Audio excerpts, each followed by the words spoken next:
Bibi Rina mengatur pertemuan jodoh itu dengan penuh semangat, tapi dia tidak tahu bahwa hari ini akan mengubah hidupnya selamanya. Aini duduk di kai mewah di kawasan Sudirman, Jakarta, dengan tangan gemetar tapi tekadiang bulat. Ketika pria kencan buta itu tiba, Aini langsung menarik tangan Sari yang duduk di sebelahnya dan berkata, "Ini adalah pasangan saya, bukan Anda." Bibi Rina membelalakan mata, wajahnya memucat seketika. "Apa ini? Aini, kamu gila." "Ini bukan lelucon," katanya dengan suara bergetar, sementara pria itu, seorang pengusaha muda bernama Rea, hanya bisa terdiam dengan mulut terbuka. Sari, dengan senyum tenang tapi mata penuh dukungan, memegang tangan Aini lebih erat. Udara di kai seolah membeku. Bibi Rina bangkit berdiri, tangannya gemetar saat mengambil tasnya. "Saya tidak bisa melanjutkan pekerjaan ini lagi. Selama bertahun-tahun saya jodohkan anak-anak orang, tapi ini terlalu jauh. Saya berhenti," katanya sebelum berjalan keluar kai dengan langkah cepat, meninggalkan Aini, Sari, dan Rea dalam keheningan yang canggung. Itu adalah minggu kelima Aini dipaksa pergi kencan buta oleh ibunya. Keluarga mereka adalah keluarga elite Betawi di Jakarta, dengan ayah yang punya koneksi kuat di dunia politik dan bisnis energi. Ibu Aini, seorang ibu rumah tangga tradisional yang sangat taat, selalu bilang, "Kamu sudah 28 tahun, Aini. Kalau tidak menikah dengan pria yang baik, karirmu di Nusantara Power akan sia-sia. Kita butuh aliansi ini untuk kontrak pemerintah." Aini bekerja sebagai wakil direktur strategi di perusahaan energi besar itu, di mana persaingan sangat ketat untuk posisi direktur penuh yang akan membuka pintu kontrak triliunan rupiah dengan pemerintah. Tapi Aini punya rahasia yang bisa menghancurkan segalanya. Sari, kekasihnya selama 3 tahun. Mereka bertemu saat kuliah di Universitas Indonesia, di mana Sari adalah mahasiswa keuangan yang cerdas dan ambisius. Awalnya hanya persahabatan dekat, tapi lambat laun berubah menjadi cinta yang dalam dan tenang. Meski mereka tahu di Indonesia hubungan seperti ini harus disembunyikan rapat-rapat agar tidak menghancurkan reputasi dan karir. Di kantor, Sari adalah manajer keuangan di DC yang sama, dan mereka berpura-pura hanya rekan kerja biasa. Tapi di balik pintu apartemen kecil mereka di Kemang, mereka saling berbagi mimpi, ketakutan, dan rencana masa depan. Malam sebelum kencan itu, Aini dan Sari bertengkar hebat di apartemen. "Aku tidak tahan lagi, Sari. Setiap minggu ibuku atur kencan dengan pria berbeda. Ini seperti siksaan," kata Aini sambil menangis di bahu Sari. Sari memeluknya erat, suaranya lembut tapi tegas. "Kalau kamu bawa aku ke sana, semuanya akan berubah. Keluargamu bisa marah besar, dan di kantor siapa tahu gosipnya sampai ke dewan direksi yang konservatif. Tapi aku mendukungmu, sayang. Kita harus berani suatu saat." Keputusan itu lahir dari sana. Aini ingin mengakhiri siklus kencan buta itu dengan cara paling langsung dan jujur. Sekarang setelah Bibi Rina pergi, Rea mencoba tersenyum kaku. "Ma, saya tidak tahu kalau kamu begitu. Saya akan pulang saja." Dia pergi, meninggalkan tagihan yang dibayar Aini dengan tangan masih bergetar. Sari menatap Aini dengan campuran bangga dan khawatir. "Kamu berani sekali. Tapi sekarang, apa selanjutnya?" Aini tersenyum tipis, meski hatinya berdegup kencang. "Sekarang kita hadapi badai." Mereka pulang bersama dengan taksi, tapi di perjalanan ponsel Aini sudah berdering tanpa henti.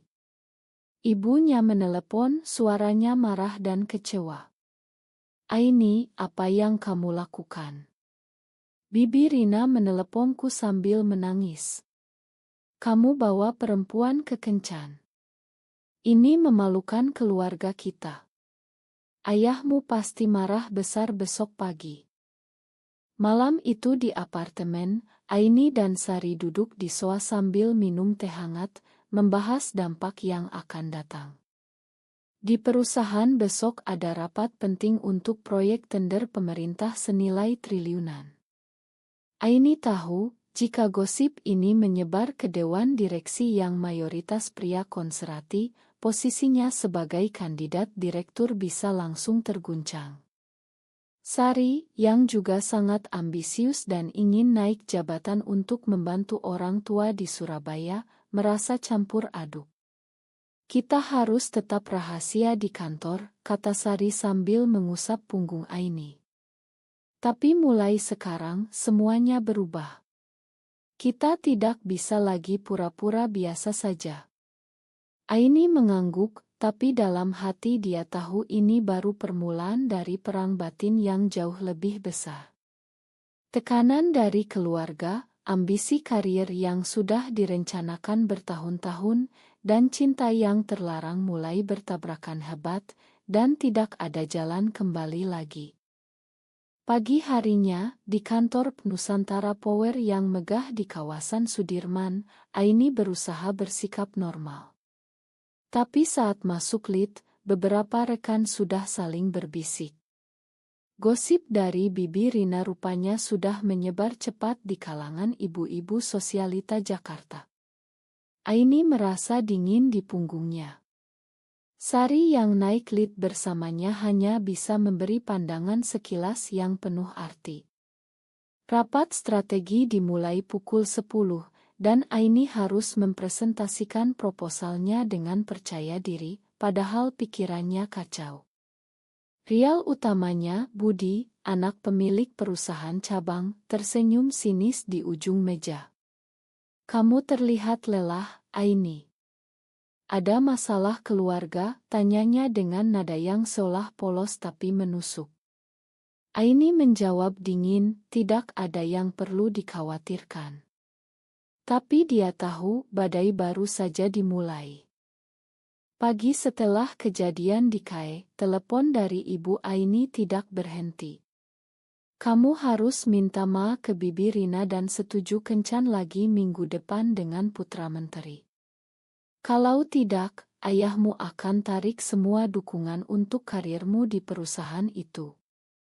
Aini mendengar ancaman itu sambil berdiri di balkon apartemen, angin pagi Jakarta yang panas menyapu wajahnya. Sari memasak sarapan di dapur kecil, mendengarkan tanpa berkomentar. "Aku tidak bisa lagi bohong, Bu," jawab Aini pelan tapi tegas. "Ini hidupku." Telepon ditutup dengan suara ibunya yang menangis. Di kantor, gosip mulai menyebar halus. Beberapa sekretaris saling pandang saat Aini lewat koridor. Budi, rialnya yang selalu ingin posisi direktur, mendekat di ruang kopi. "Dengar-dengar kamu punya teman dekat perempuan ya? Hati-hati, klien pemerintah kita sangat tradisional. Kontrak besar bulan depan bisa gagal kalau ada skandal." Kata-kata itu seperti pisau. Aini tersenyum dingin. "Terima kasih sarannya, Budi. Tapi fokus saja pada proposalmu." Sari yang kebetulan lewat, mendengar sebagian pembicaraan itu. Di ruang rapat sore hari, mereka berdua harus presentasi bersama untuk proyek energi terbarukan. Sari memberikan data keuangan dengan tenang, tapi mata mereka bertemu sebentar, penuh kekhawatiran. Setelah rapat, di lift kosong, Sari berbisik, "Budi mulai main kotor. Kalau dia sebarkan ke dewan, kita berdua bisa kena dampak." Aini mengangguk. "Kita harus lebih hati-hati." Tapi aku tidak mau kehilangan kamu. Malam itu mereka pulang bersama diam-diam, tapi di apartemen, untuk pertama kali, ada ketegangan yang belum pernah ada. Sari bertanya pelan, apa kamu menyesal bawa aku kemarin?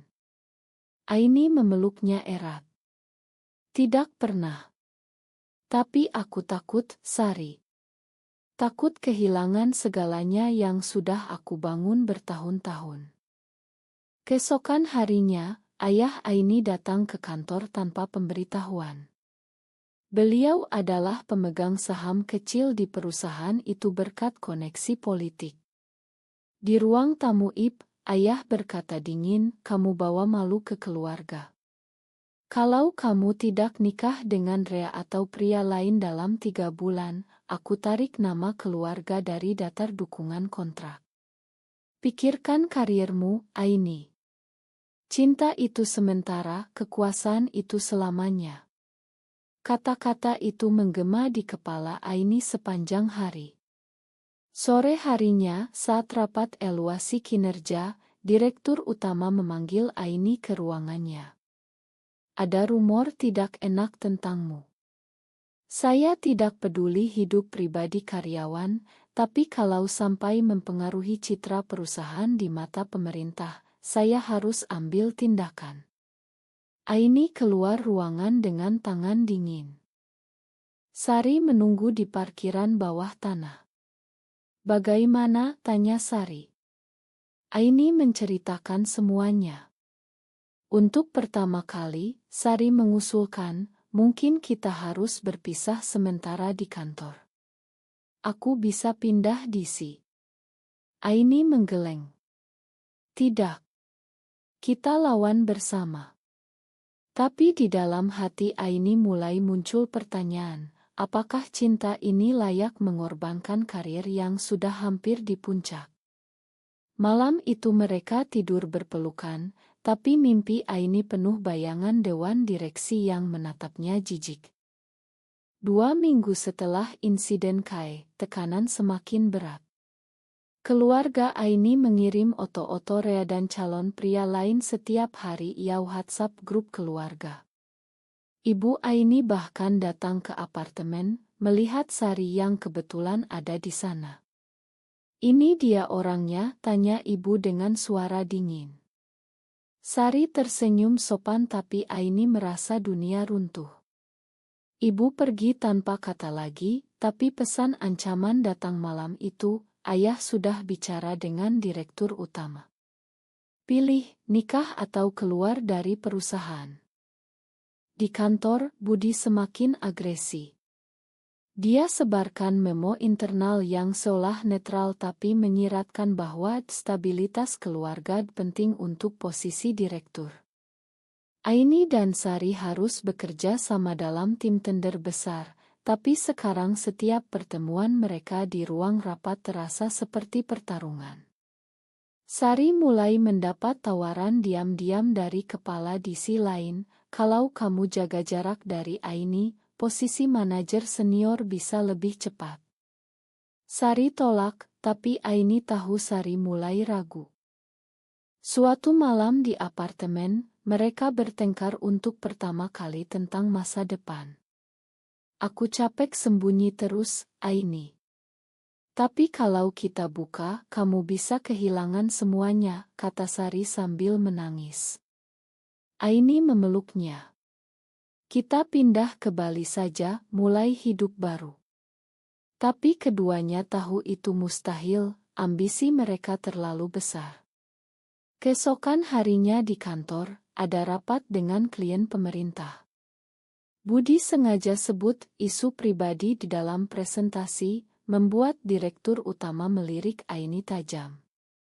Aini balas dengan data yang lebih kuat, tapi dia tahu ini perang terbuka. Sari mulai bekerja lembur sendirian, menghindari tatapan Aini di koridor. Aini merasa kesepian untuk pertama kali. Di akhir pekan, mereka pergi ke pantai Ancol diam-diam, berpegangan tangan di bawah payung. Ingat saat kita pertama kali ke Bali, tanya Sari. Aini tersenyum, tapi hatinya berat.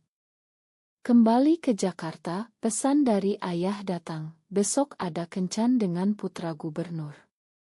Datang atau aku umumkan di grup keluarga besar.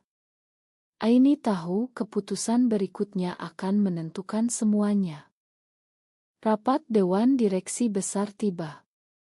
Kontrak pemerintah senilai Rp5 triliun tergantung pada presentasi Aini dan Sari. Budi sudah sebarkan rumor lengkap ke beberapa anggota dewan. Saat Aini presentasi, salah satu direktur bertanya langsung, ada isu pribadi yang bisa mempengaruhi kinerja Anda. Aini menjawab tenang, hidup pribadi saya tidak mempengaruhi profesionalisme saya. Tapi suasana ruangan berubah dingin. Sari memberikan data keuangan dengan suara mantap, tapi tangannya gemetar di bawah meja.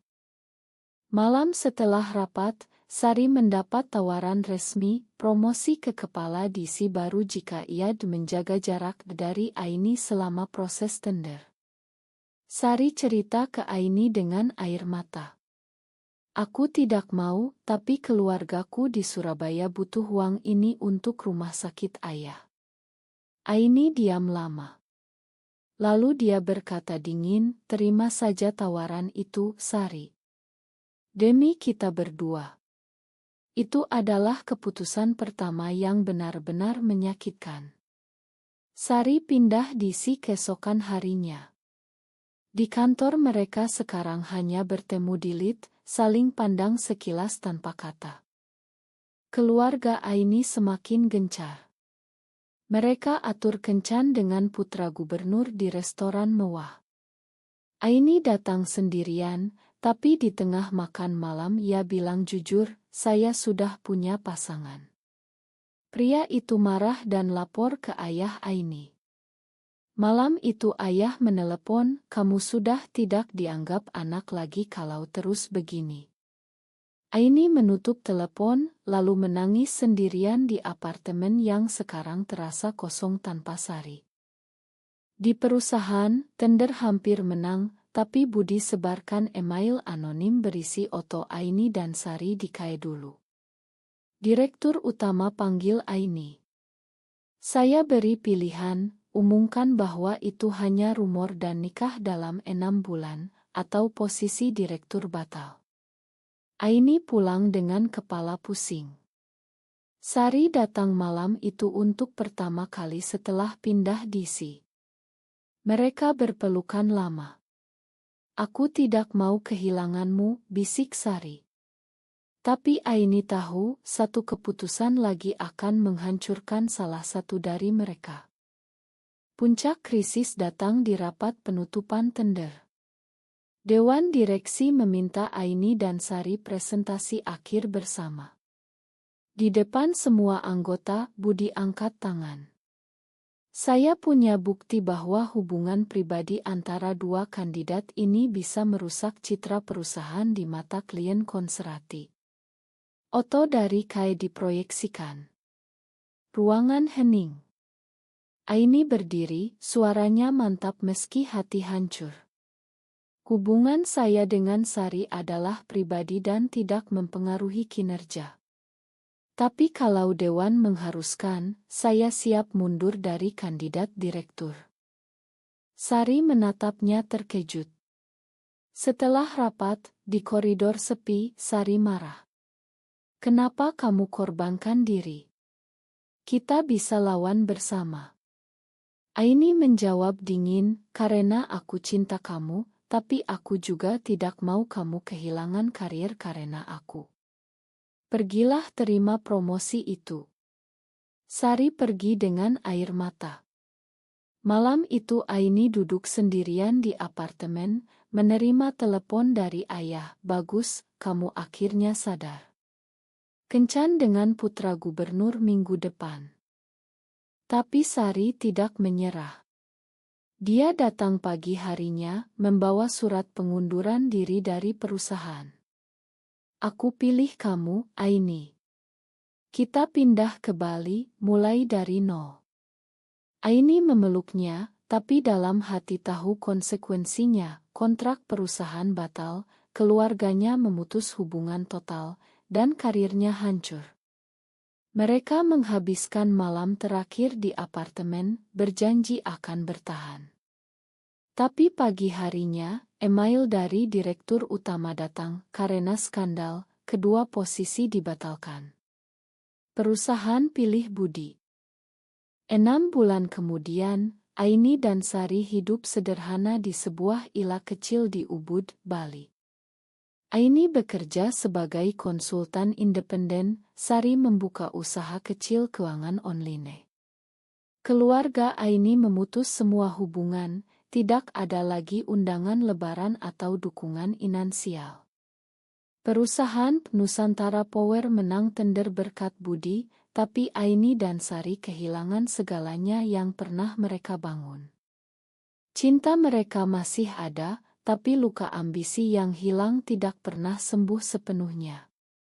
Sari sering diam memandang laut, Aini kadang tersenyum pahit saat ingat ruang rapat Jakarta dulu. Mereka tidak menyesal sepenuhnya, tapi setiap malam pertanyaan itu muncul, apakah keputusan dingin untuk bertahan hidup selalu benar, atau cinta sejati layak dikorbankan segalanya? Benarkah bahwa ambisi selalu harus mengalahkan cinta sejati di dunia yang kejam ini?